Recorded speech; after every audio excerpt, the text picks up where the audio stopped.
She's not like, oh my god, guys are so stupid, oh my god. She doesn't need to say the girls are better than guys because she actually is better than the guys.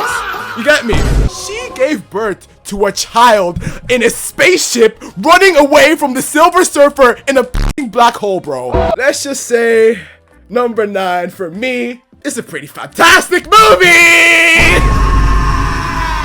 It's pretty fantastic. It's pretty fantastic. Fantastic Four. This year's 2025's Fantastic Four, for me, because of the anti-clutter rule, sneaks its way into the top 10. If I was able to put other movies there, it wouldn't make it. I'm sorry, it wouldn't. But because of the anti-clutter rule, like I said, it makes this a little bit more interesting. It makes me have to think a little bit. And for me, Fantastic Four, I actually really liked it. There are obviously other MCU movies that I liked more than Fantastic Four. There are more than 10 MCU movies that I like more than Fantastic Four. But because of the anti-clutter rule, which means I can only put one Iron Man movie, I can only put one Cap movie, I can only put one Thor movie, here we are. Fantastic Four makes it in. It's interesting, it's cool, and I really like it. And like we talked about before, in every single movie, we're gonna start off talking about the main character. And the main character in this movie is Susan Storm. It's Sue Storm. She is the main. This is her fucking movie. Yeah? This is Sue Storm's movie. It is not Reed's movie. This is not Reed Richards' movie, bro. This is Sue Storm's movie. Now, to talk about the movie a little bit, the score, oh, that Fantastic Four theme is so good. I feel like that Fantastic Four theme etches its way into the top. Is it top 5 MCU themes? That's not ridiculous. That's not ridiculous to say that. It's so good. The Fantastic Four, like the choir, like the, oh man, it's so good. And I think the world of the Fantastic Four, the world that they create in this film, like it's so different from the MCU, but it's different in like a fresh way. Like the people and the scenery and the everything is so different, and it feels like, you know, the way the MCU feels very much like CGI, green screen slop. A lot of the scenes have no personality. A lot of the set designs have no color. This movie is anti everything. It's anti all the bullshit. It has so much personality in its set design, in its cinematography, in everything. It's a movie. You know the way people say MCU films have been feeling like products, things that get churned out for profit, all of this. This is not that. This is a fucking movie. This is a movie. It looks like a movie. It feels like a movie. Susan Storm, the GOAT. She is the main character. This is her movie, her story about protecting her son. You know, Sue Storm gave birth on a fucking spaceship in a black hole. Are you joking? She gave birth to a child in a spaceship running away from the Silver Surfer in a fucking black hole, bro. What are we talking about? Who does that? Who does that? Like, she's the GOAT. Sue Storm is actually the GOAT. She's actually the GOAT. Like, Vanessa. I want to give her flowers, bro. I want to give her flowers. She's the best character in this movie. She is the leader of the team. She's the heart of the team. She brings everybody together when they're in their darkest times, when everybody's against them. She is the person that stands up for them. Yeah? When the whole world is against them, she takes her baby. She grabs her baby and she walks out in front of the crowd outside the Baxter building. And she tells them, you know something, guys? I'm not going to sacrifice my baby for you, but I'm not sacrificing you for my baby either. This is what this is what I'm talking about. This is a leader. This is a leader. I'm so sorry, Reed Richards. You are not the leader of this team. Not this team. Not this iteration of the Fantastic Four. Absolutely not. He's absolutely not the leader. She's in charge. She's the strongest also. Hello? She's the strongest. She is the strongest member of the Fantastic Four. She held Galactus by herself. She pushed Galactus into the portal by herself. What are we talking about? What are we talking about, bro? She's a leader of men, literally and figuratively. And it just makes me happy to see an iteration of this character that is so different from the prior one, because Jessica Alba Sue Storm, she hated the character for a reason. She hated her for a reason, but Jessica Alba Sue Storm is a fucking joke. Like, she's actually a joke of a character. People remember that the nostalgia merchants will always say she's better, or say she's a better character because she's so attractive, da da da. Oh my god, bro. They literally told her to look good when she died, bro. When she was dying, they told her to look sexy when she was dying, bro.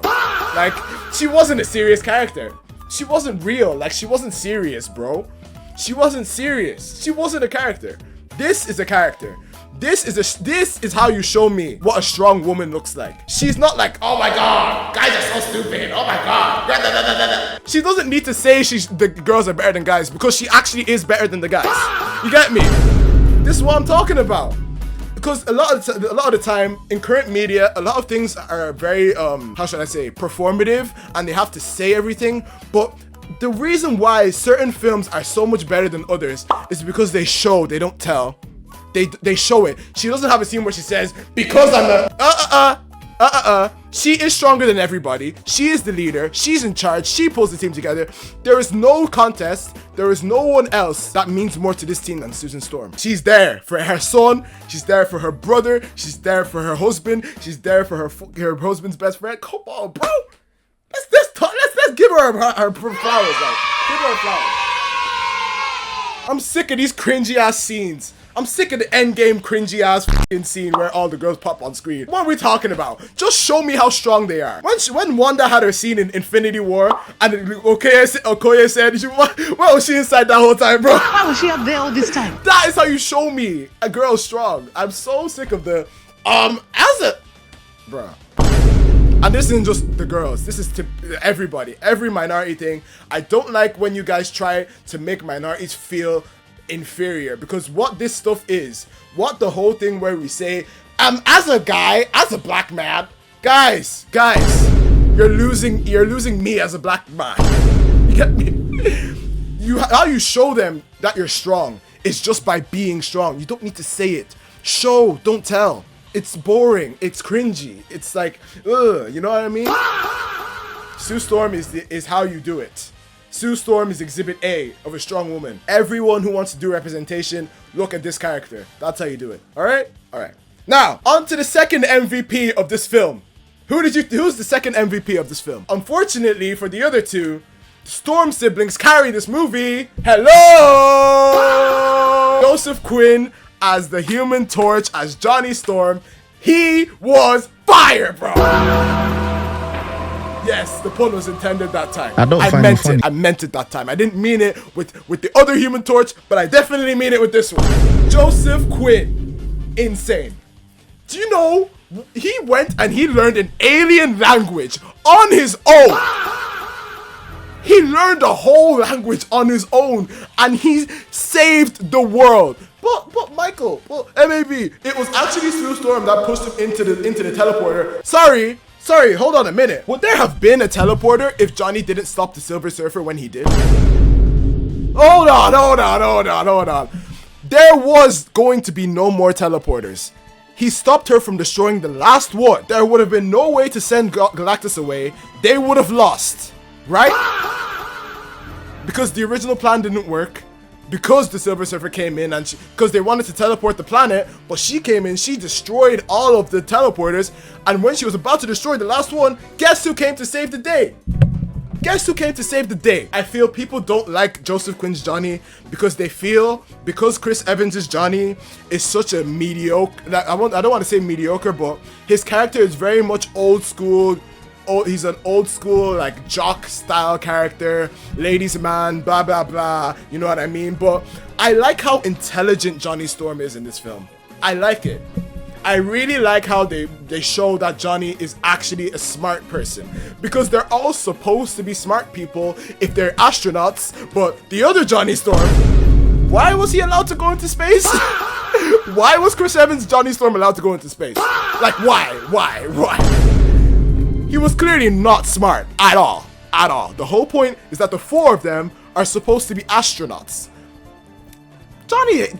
Chris Evans' Johnny Storm ain't no fucking astronaut, bro. He should not have been allowed in space. I'm sorry. What are we talking about? He is not a fucking astronaut. He's not an astronaut. I'm sorry. And he actually still was a little bit of a ladies' man. That's like the whole point of his story arc with the Silver Surfer. He likes her. He thinks she's a sexy alien, right?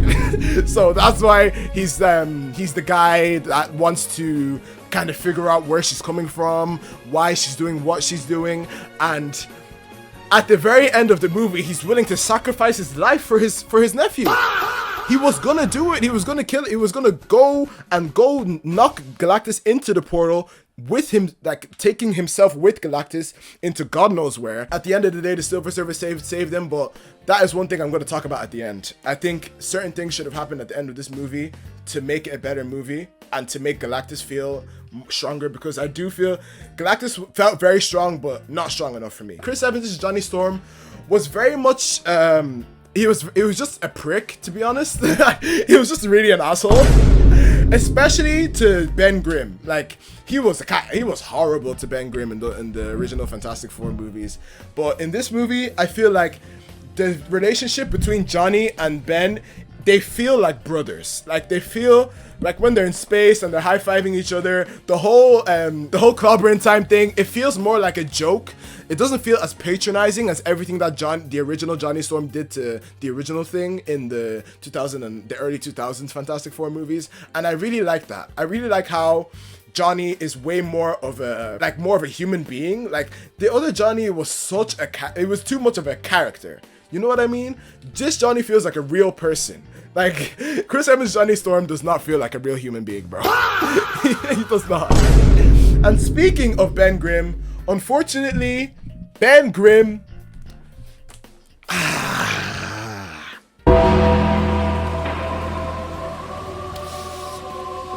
he had nothing to do in this movie, bro.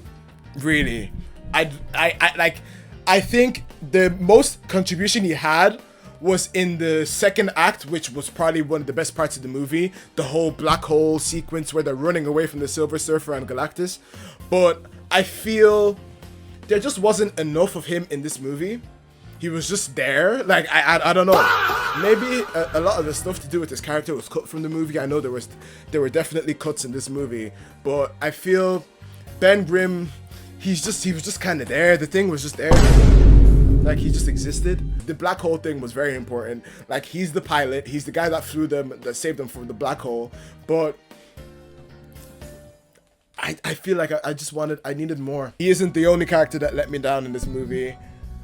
And this is the big controversial one. And yes, I agree. Pedro Pascal, he was a bit of a letdown as Mr. Fantastic, if I'm being honest. He was very much a smart person that did not want to show how smart they were, because how smart he was honestly a thing that made him fear himself. He talked about the fact that he didn't like the fact that he was making up scenarios involving giving up his son Oliver to Galactus to save the world. He didn't like that. But it's his blessing and it's his curse, how smart he is. But I feel he just didn't do enough with his actual powers in this movie for me. Like he just felt like a random scientist guy. Like you could have replaced him with a completely different guy. Yes, of course, the relationship with Sue, he's very supportive with her and all of that stuff. That's good. I like that. Actually, you know what? Let me step back. He's a very good husband to Sue Storm. He's very good. He acknowledges her presence. He isn't like the other iterations of Mr. Fantastic where he kind of ignores Sue a lot of the time. Like in this, he is very much my wife, and I'm yes. This is what we want to see from a husband. You know what I'm saying? But Pedro, he just didn't stretch enough. He was a very great scientist. Obviously, he created the teleporting technology. He's the one that gave them that out to move the world from here to there. You know what I mean? But he was stretchless. He was the stretchless man. He barely stretched, and it's kind of like I want to see him do cool stuff with his powers. Is it too crazy? Like this is like the most we saw of him using his powers in this movie, which I feel is again not really enough for me. Not enough for me. I need to see more of Pedro Pascal using his powers. But Like, he just was a bit whatever in this movie. Like, yes, he created the portal that they used to teleport Galactus away. But there were other characters that were low-key more interesting than him. Like the Silver Surfer. I feel like the Silver Surfer in this film, she was actually a pretty interesting character. I did really like her. And I know there was all of this stuff about, oh my god, the gender swapping, oh blah blah blah blah blah blah. She was a good character. Shut the fuck up. Like, shut the fuck up. If it was a thing where it didn't serve any purpose and she was bad anyway, I would be like, all right. Like, it would have been nicer to at least see it in the classic form. But yes, I know there was a male Silver Surfer in the comics. I understand. But for me, she was great. Like, she was actually really good. I actually really liked her. Like, it wasn't a thing where I went into the movie thinking she was gonna be bad. I just thought she was good. Like, she was good as a Silver Surfer, as Galactus's herald. Like, when she came to Earth, as she was actually really, like, low-key intimidating. Like, just the Silver Surfer herself. Like, in those scenes where, especially when after they go to see Galactus and try and bargain with him, when they're running away, like the way she chases them, and that whole chase sequence in the second act of the film, like, it's really, really fun. I actually really like that. I think she, obviously, her powers are really represented very well. The way she can, like, phase through things, and her speed on the surfboard, like, this shit was crazy. Like, this is when she's chasing them to the black hole. But when she came to Earth, and she destroyed every single portal that they created within like 5 minutes, it was crazy. That scene was pretty crazy, because honestly, when talking about this film, I think in this film, it's one of the few MCU films, or the few superhero films in general, where the end of the world actually really feels like the end of the world in this movie. Everything they do doesn't work, and it feels like there's no way they're gonna save the world. Like, it actually feels like a real doomsday movie. This movie feels like a real, oh my god, like, we've tried everything, nothing is working. Every single thing we try, every way we tried to talk to him, we tried to create the teleporting technology, we tried to hide ourselves, we tried everything, nothing is working. Even the final plan, he destroys what's it called? He doesn't step into the thing when they want him to, and then he starts to go towards Oliver. Is the kid named Oliver? I think his name's Oliver. He starts to go towards Oliver. Like, it's like, oh my god, like, nothing is fucking working. Nothing's working against Galactus. And I think that's really good, because a lot of the time, these films don't really represent, like, the end of the world properly, because at the end, Oliver, what? But by the end of the film, like, in these films, you know that the good guys are gonna win. But in this movie, it actually felt like they were gonna lose. Like, you know what I mean? Franklin, not Oliver. Sorry, Franklin. Yes, Franklin. I don't know why I'm saying Oliver. I'm thinking of the kid from Invincible. But yeah, Franklin is his name. Silver Surfer was great, but now, again, another elephant in the room. The big boy, Galactus.